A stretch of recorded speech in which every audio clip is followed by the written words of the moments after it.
I was making the point at the end of our last session that the believer and the unbeliever have conflicting philosophies, have conflicting overall outlooks on the nature of reality and how we know what we know and how we should live our lives. Another way of putting this is to say that the believer and the unbeliever have conflicting worldviews, a term that I know you've heard already in the conference, and you're going to hear a lot more before you go home. Let me give you a definition of what I mean by a worldview. A worldview is a network of presuppositions which are not tested by natural science, and in terms of which all of experience is related and interpreted.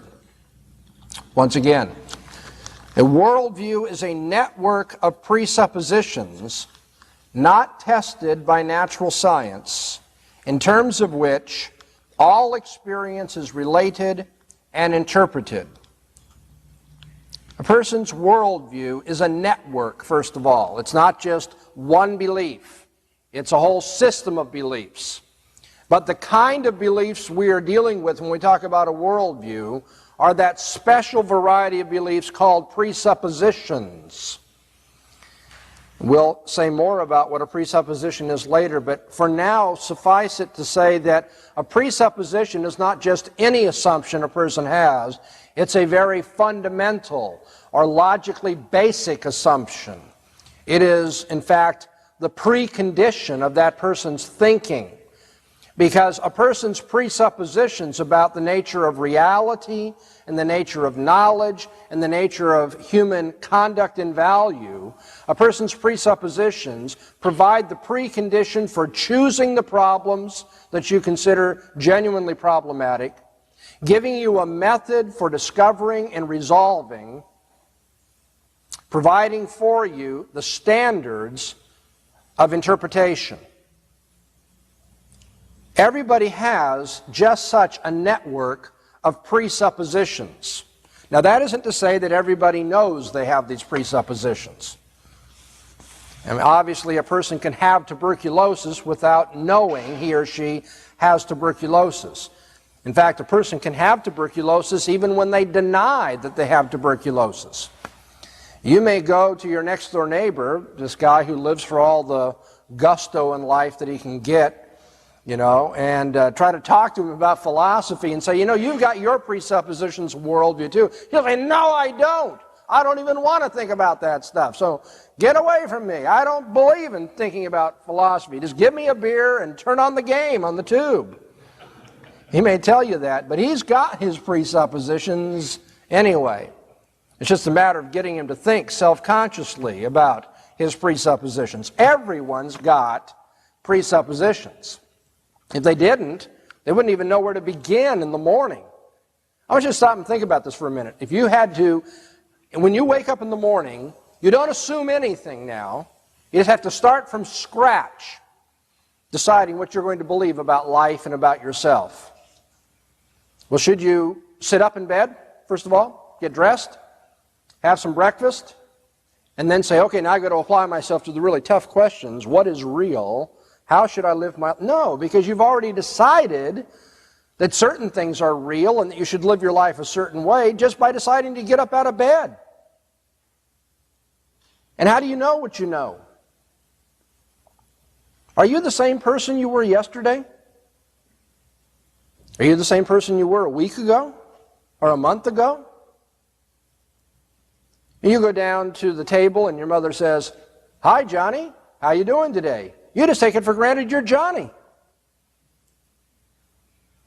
But you see, that assumes that there's personal identity between you, the Johnny of this morning, and you, the Johnny of last week.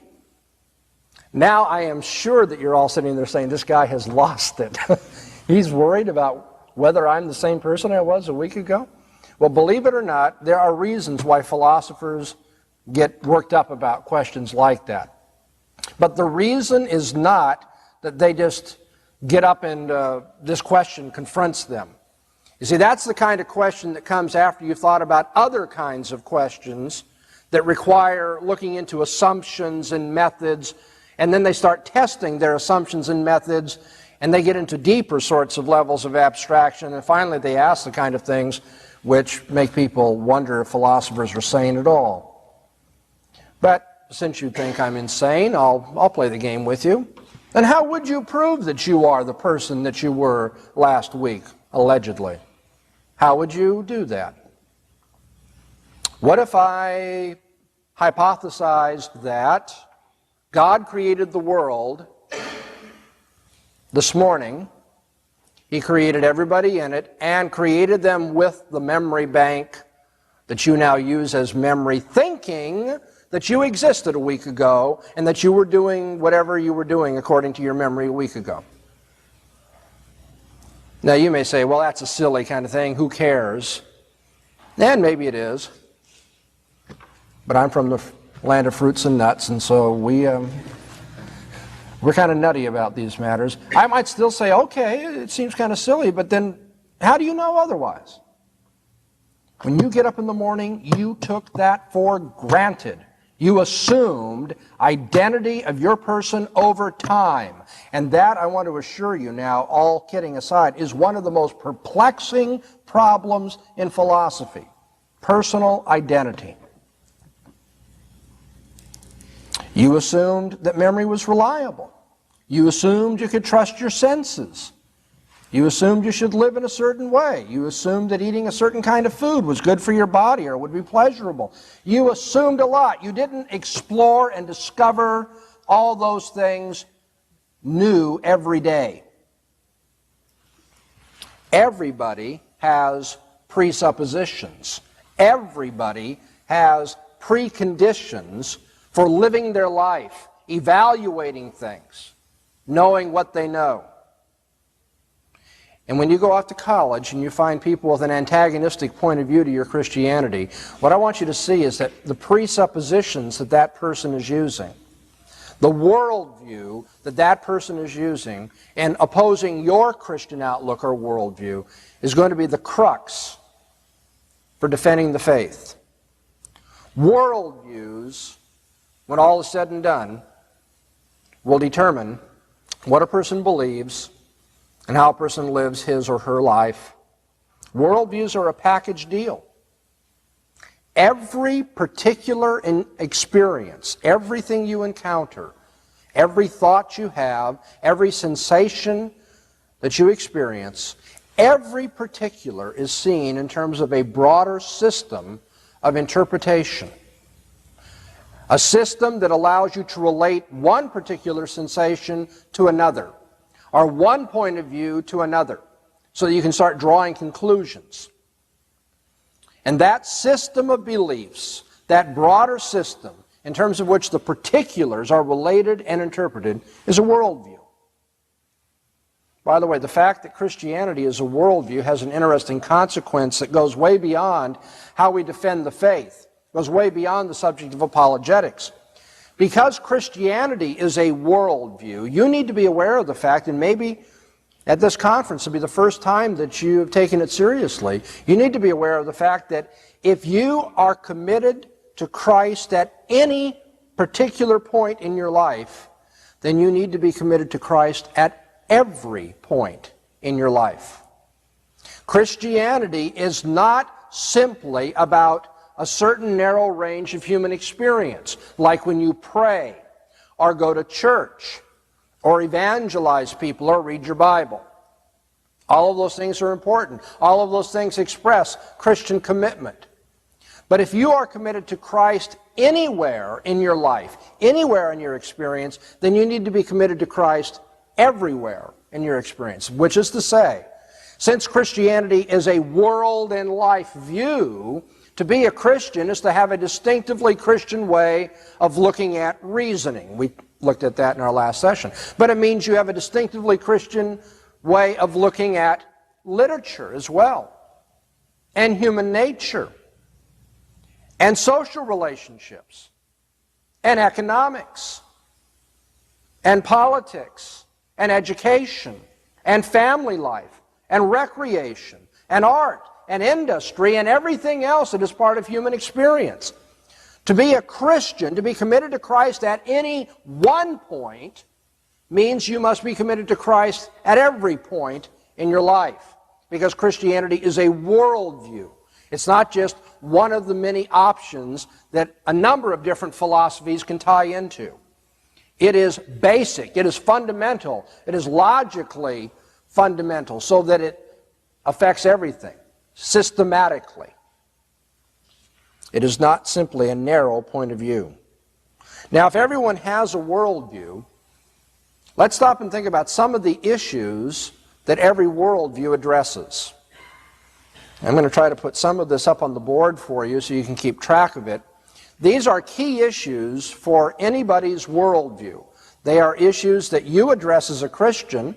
If you stop and think about your Christian theology, you'll see that you've got a view on these matters, but everyone else in the world has a certain view on these matters too.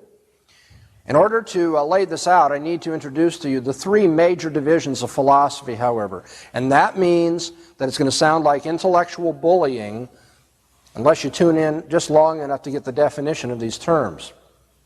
You need to be aware of these things. You probably haven't learned them, up to this point, but it will help you greatly in your reading in college to know what I'm talking about. First, metaphysics. Secondly, epistemology. And third, ethics. You've probably heard the term ethics anyway.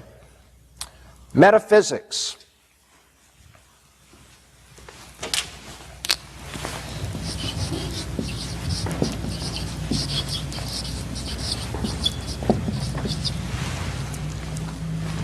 Metaphysics studies the nature of reality, the origin, structure, and nature of what is real, of whatever exists. What is the nature of reality? What is the world like? What is man like? What is man's place in the world? These are metaphysical questions.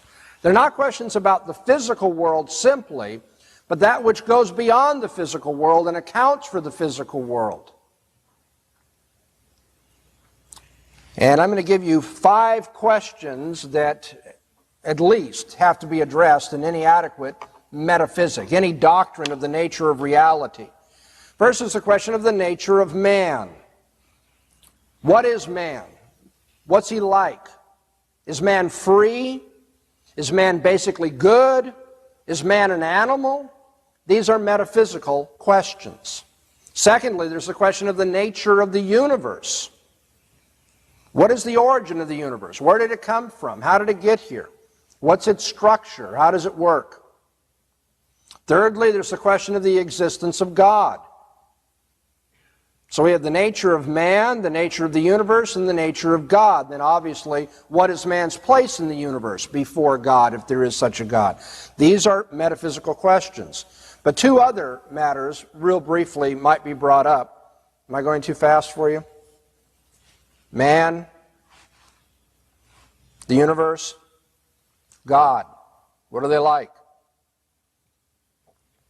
The 4th issue is the question of change or development, often called the question of history. What is history? How do things change? Why do they change? How is development possible? This leads those who are in the philosophy of history to ask, where is history going? Is history going anywhere? Is there such a thing as meaning in history? That's a metaphysical question. And then fifthly, there's the question of the character of laws or concepts or universals. And finally, uniformity.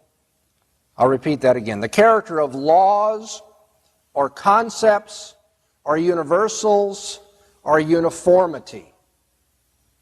If you're going to understand the nature of reality, you have to understand, on the one hand, the nature of change, development, and history, but also you have to understand the nature of unchanging things like concepts, or uniform things like laws, or universal principles, or even the uniformity of the way in which history progresses or the natural world changes. Now, I've been talking in a way that's kind of philosophical and will get real boring. But if you stop and think about it, what I've been talking about can be expressed in terms of Christian theology, too. I've been talking about the doctrines of creation, fall, and consummation. Because we as Christians, hearing the Bible preached to us week after week and reading it every day of our lives, are learning about the nature of man and the nature of the universe and the nature of God and His existence. We are learning about history and where it's going, about the consummation of all things. We're learning about how God regulates the world. We're learning universals and uniformity. We're learning about the nature of man as a fallen being, that is to say, not basically good, and therefore abusing his freedom. And so, in a very real sense, what the metaphysical philosophers are studying is just Christian theology in a kind of a secular and in many cases heretical garb. They've got their doctrine of creation and fall and consummation, just like you have your doctrine of creation, fall, and consummation. The reason why many people never bring these things together is because the vocabulary is different. And because it doesn't seem like they're interested in being religious, if you interpret religion as very narrowly going to church and acts of ritual or worship. But the fact is, they've got their doctrine that matches, answers to, actually competes with your doctrine of man's creation, fall, and the consummation of all things. The second area that philosophers study and about which everyone has presuppositions is called epistemology.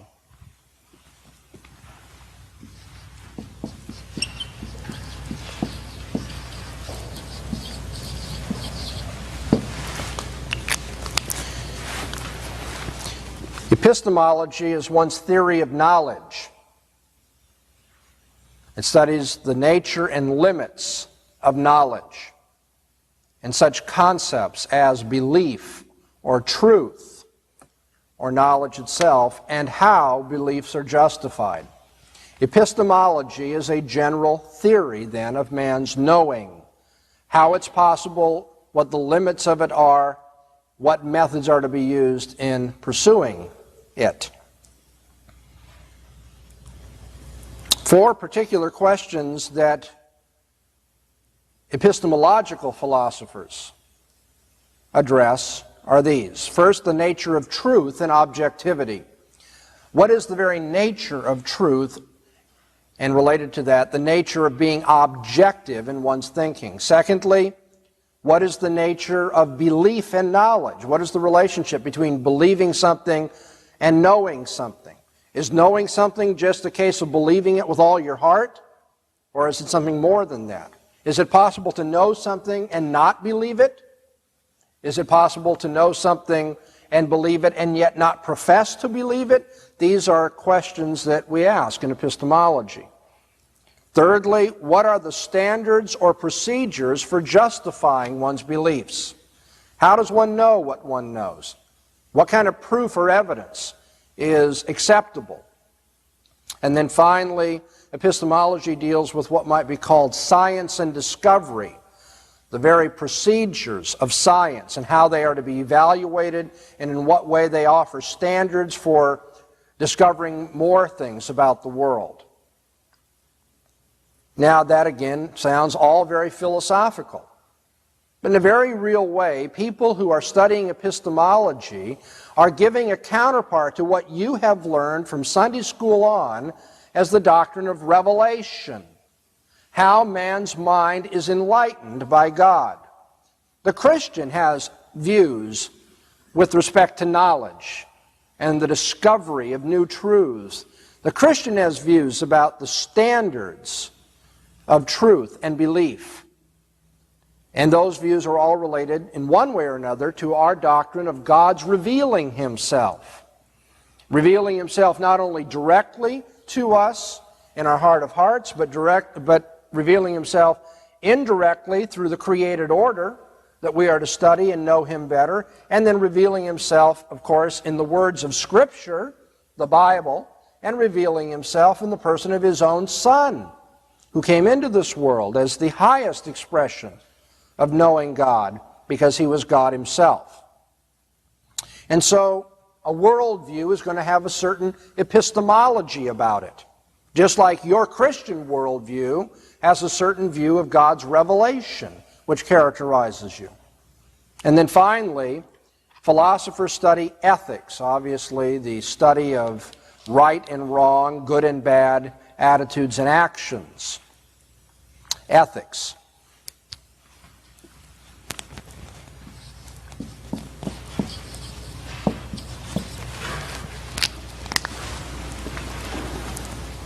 In philosophy, we study the nature of good and evil and language about ethical judgments. What does the word good mean? How does it function? In philosophy, we study the standard of ethics and ethical evaluation. Under the general rubric of ethics, we can place the study of the notions of guilt, atonement, and personal peace. Fourthly, ethics looks at the nature of the social order and the state.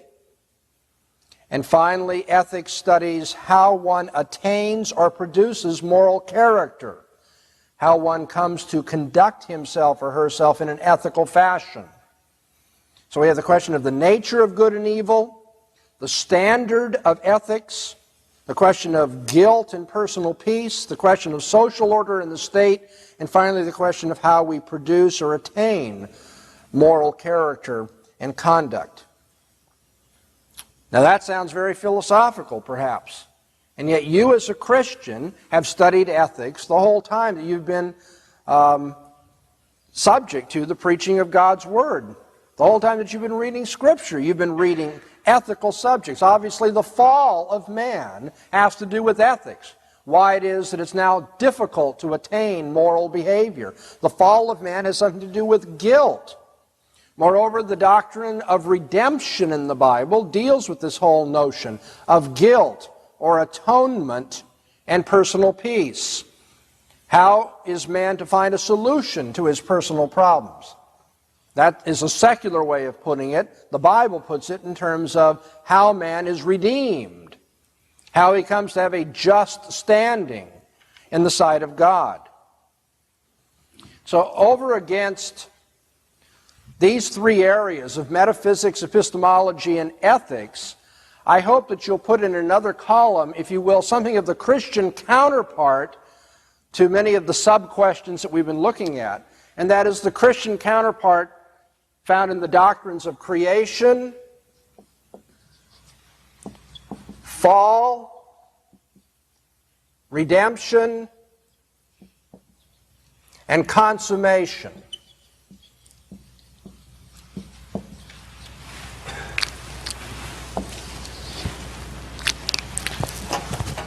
We talk about it in different ways, we approach it in different ways, but the substance of what is studied in philosophy is also the substance of what is delivered to us in Christian theology, which is what we are committed to because we are followers of Jesus Christ.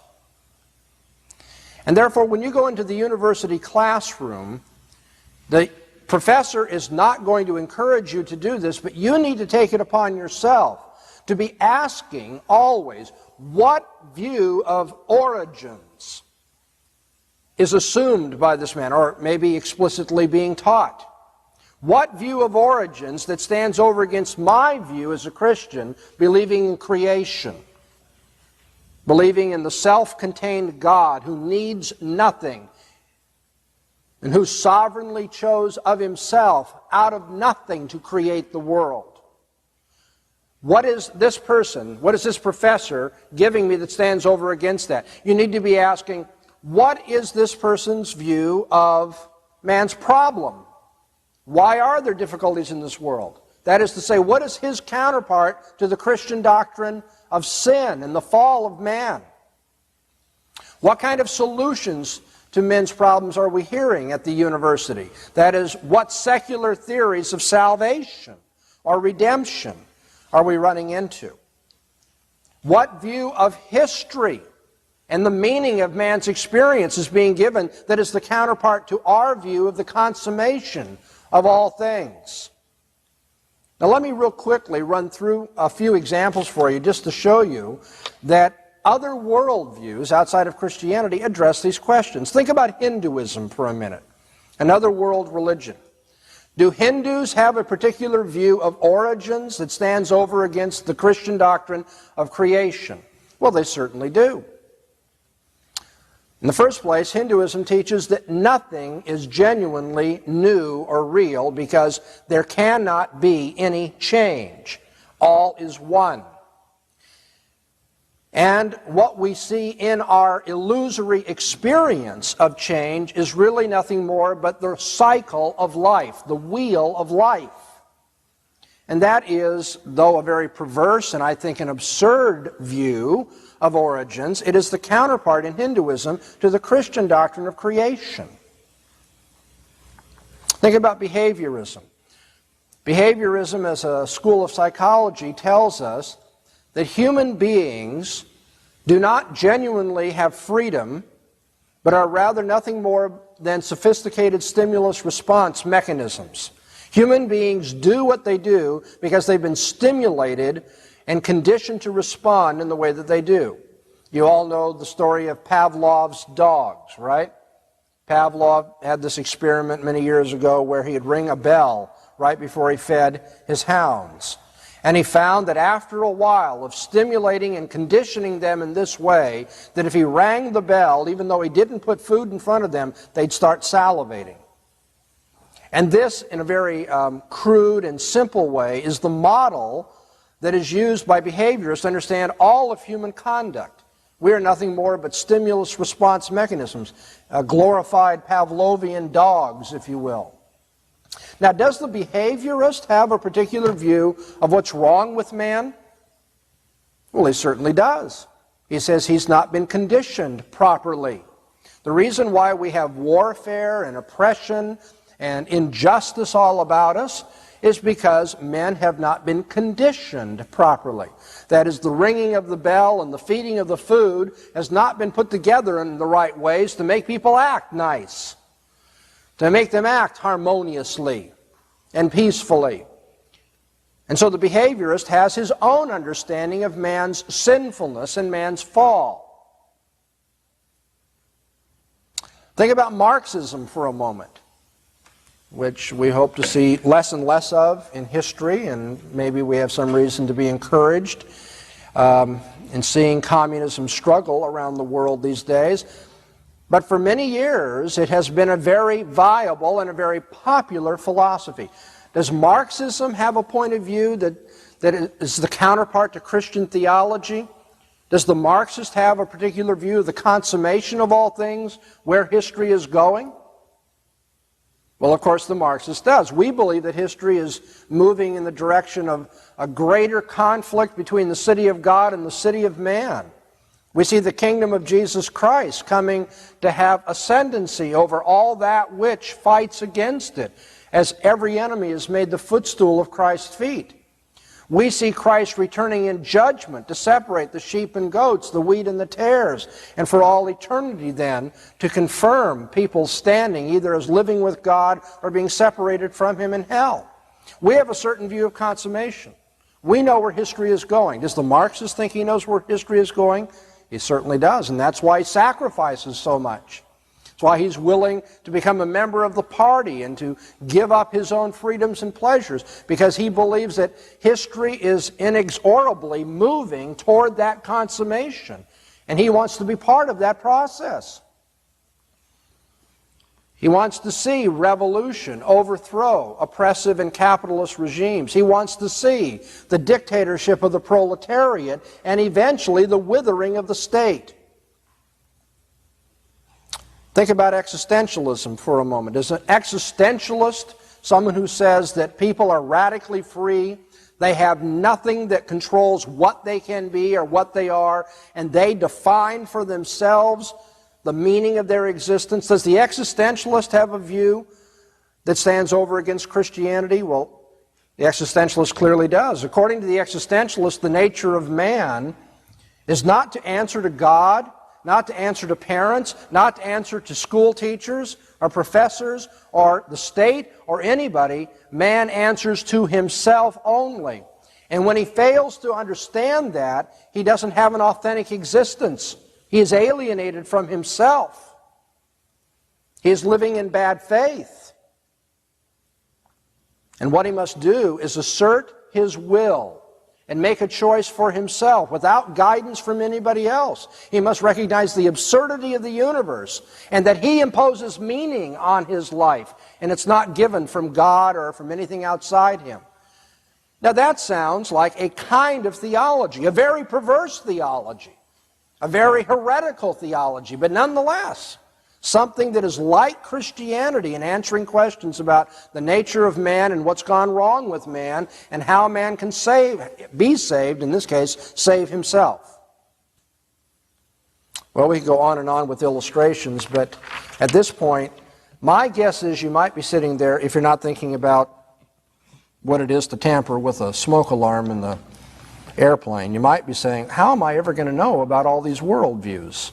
I mean, Dr. Bahnsen, you've just kicked these out. Boom, boom, boom, boom. I mean, there's no end to these sorts of things. I'll never be able to master this. Well, maybe you can. I'm going to try to give you a scheme for doing so. I don't intend to mention every particular version of every worldview that's ever been promulgated in the history of man, but I do have what I think will prove a helpful diagram or map of the terrain so that you can kind of get an idea of what some of the major issues are and also become familiar with some of the vocabulary that you'll run into in college. And so I'm going to use the board again here and start laying out for you some of the major worldview options, if you will, that are out there that compete with Christianity.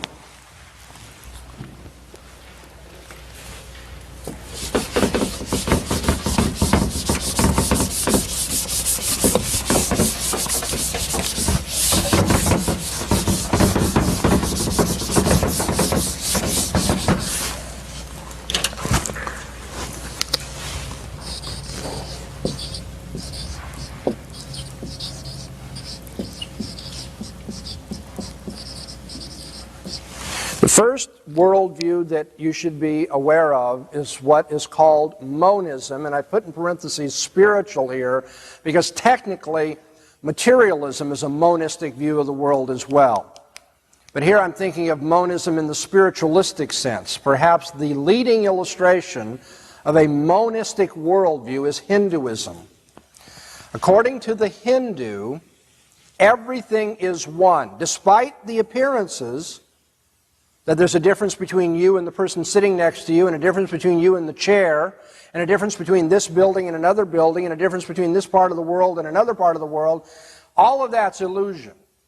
Ultimately, the final reality, Brahman, is one. And within Brahman, there are no distinctions. And it should be your goal in life, according to the Hindu, to try to achieve that mindset of oneness through meditation. If you don't, well, then when you die, you're going to have to come back again and live your life until you finally learn your lesson. But eventually, if you go through enough cycles of life, enough reincarnations, you will become enlightened, and upon death, you will, like the drop of water in the endless, shoreless ocean, completely lose yourself in the oneness of being.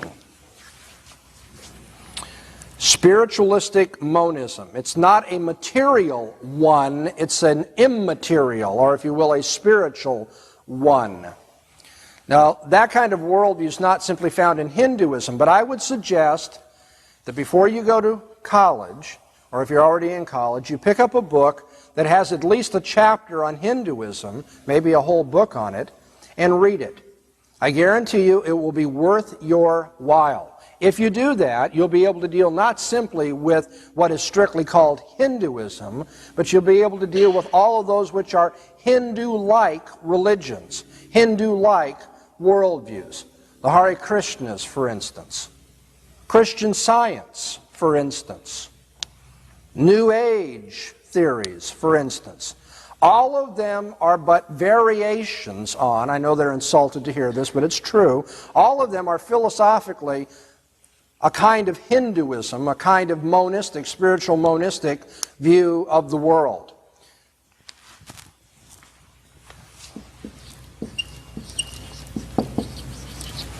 A second kind of worldview can be called dualism. If monism means all of reality is one kind of thing, what is dualism? It's going to be the view that reality is made up of two kinds of things: matter and mind, flesh and spirit.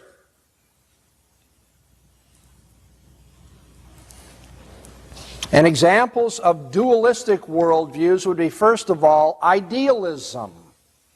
I think here particularly of the philosopher Plato, but whether people know the technical aspects of Plato's philosophy or not, there are many idealists who think that beyond the physical realm of time and space, there are ideals or ideas that exist in and of themselves. Idealism holds that there is a realm known as time and space, but then there's something which is beyond time and space. Many idealists tend to be intuitionists when it comes to epistemology and ethics. Whoa, now that vocabulary is rolling in there pretty hard. Let's look at that sentence again. Tend to be intuitionist in terms of epistemology. Their theory of knowledge is we intuit the forms, we know certain things as rational concepts that are innate to us, or intuitionists when it comes to ethical ideals. Ethics can't be justified, it's just something you intuit, they will say. These are forms of idealism. Another kind of dualism is found in what I call Stoicism and moralism.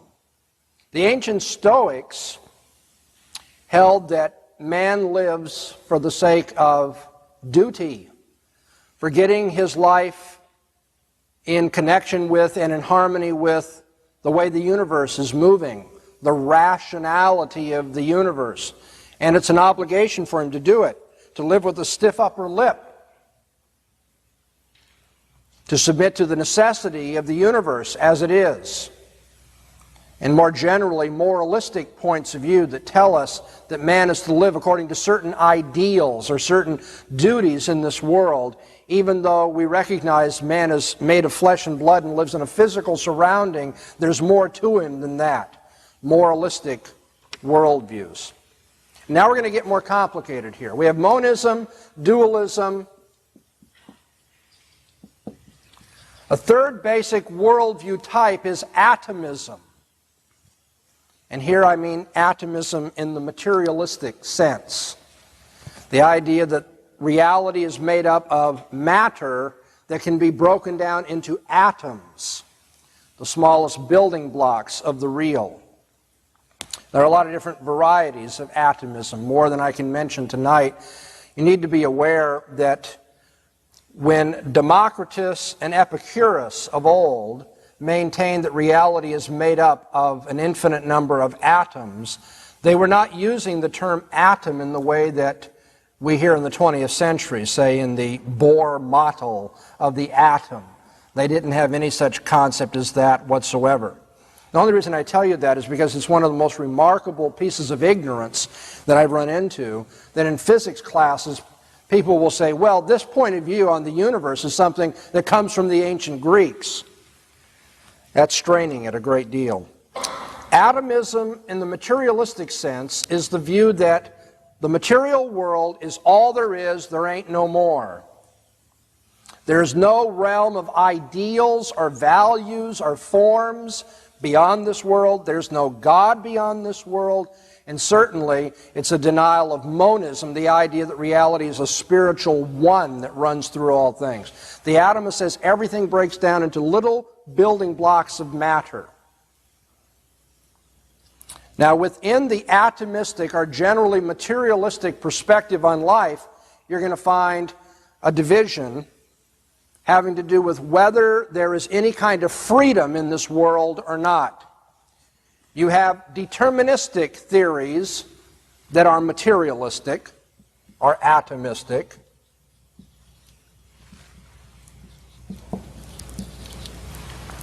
And then you have theories which are not deterministic, but I'm going to give a little bit more definition to that. That is, theories that say man does have a free will that can be exercised in a particular way. And particularly, man's free will is to be exercised in pursuing pleasure, what we call hedonism.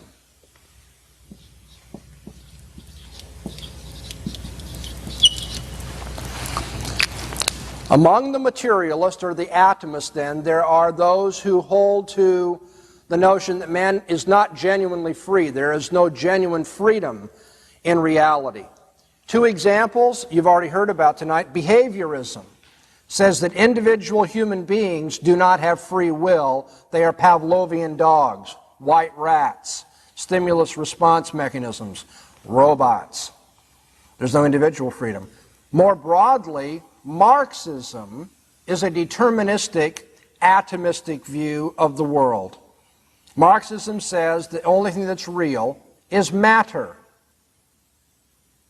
That's why a definition of Marxism that's often given is helpful when we say it is dialectical materialism. The idea that matter is evolving and developing in a dialectical way throughout history. Everything is matter, and the Marxist holds that all of history is deterministic. All of history is moving according to certain laws, the dialectic, and will have a predictable outcome just because of that. Those who are atomistic in their view of the world or materialistic, however, have not always agreed on this question about freedom. There are those who hold to materialism and yet say man has a free will. This, of course, was the view of Epicurus of old, who was perhaps the most modern man of the ancient Greek philosophers. Epicurus said the world is made up of an infinite number of atoms that are controlled in everything that they do, and yet man, who is made up of these atoms, should live for pleasure. Now, I hope that there are some budding philosophers out there who are awake enough to say, what? Wait a minute. If man is made up of matter, and therefore he is controlled just like weeds growing are controlled and natural forces are controlled by these laws of nature, then how does man choose anything at all? It doesn't seem to make a lot of sense. Well, we can't dwell on that very long. Unbelievers don't make a whole lot of sense once you get into their philosophies, and hopefully you'll start taking that for granted. What I want you to see, though, is that this kind of unbeliever, who is a materialist, said that people make choices. They should live for pleasure, hedonism. I'm going to give you three forms of the free will version of materialism. First of all, egoism. Secondly, utilitarianism. Thirdly, existentialism. First of all, egoism. The egoist says we should live for pleasure, and he means by that individual pleasure. Live for yourself, whatever is good for you. You have a sophisticated version of this in the philosophies of Ayn Rand and John Hospers and others who are libertarians. Egoistic pleasure. Or you could choose, if you believe that this is a material universe and there's nothing but matter and yet men are free, you could choose that we should live for the pleasure of the greatest good of the greatest number. Not individual pleasure, but the pleasure of the group. And that is the philosophy of utilitarianism. Utilitarianism says the way we live our life should be governed by what makes the most number of people happy.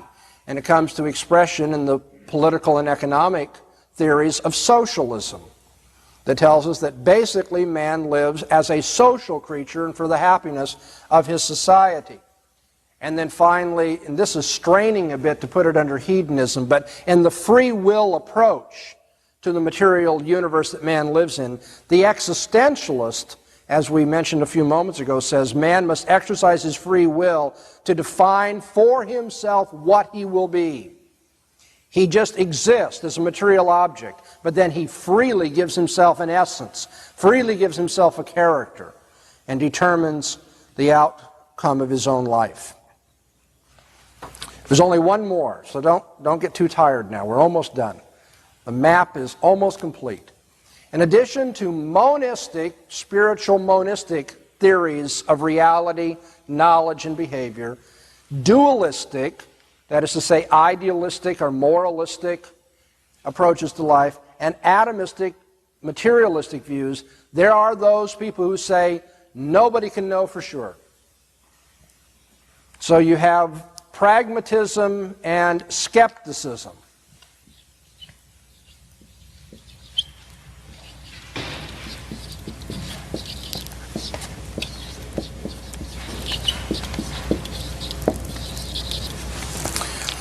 You have those who say there is no knowledge of ultimate reality available to man. The pragmatist says, therefore, we should live for solving problems. It makes no difference whether we have a theoretically adequate account of what we are doing. The only thing that counts is that we are able to adapt to our environment, solve our problems, and get ahead in life. The pragmatist eschews the traditional problems of philosophy, therefore, and says it's not important that we pursue those. We don't need to know about things like certainty. All we need to know is about utility, what works. The skeptic goes even beyond the pragmatist. The skeptic says we can't know anything at all. In fact, you'll find people in the university who make their living from the university and take a paycheck to be professors of that which man can know and what's best for him in the traditional sense, and yet they are skeptics. They don't believe that what they are doing in the university amounts to a hill of beans. And that's why you'll find a great deal of two other attitudes that are related to skepticism here: sophistic attitudes and cynical attitudes in the university. By sophism, I'm referring to an ancient Greek school of thought that said that no one can know anything for sure, and therefore what you should do is master arguments to persuade people of your point of view. That isn't to say your point of view is true, it just means that since there isn't any truth, you might as well try to get as much as you can out of life. So master how to win arguments, from which we get the English colloquialism. A sophism means a trick of debate or argument that doesn't have genuine substance or reliability. There are plenty of sophists at the university, and they'll be found primarily in the law school. Those people who are taught to win arguments for the sake of money, regardless of justice and regardless of truth.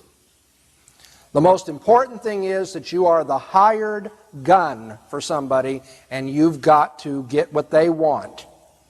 Their acquittal, or in some cases, they're going after somebody else.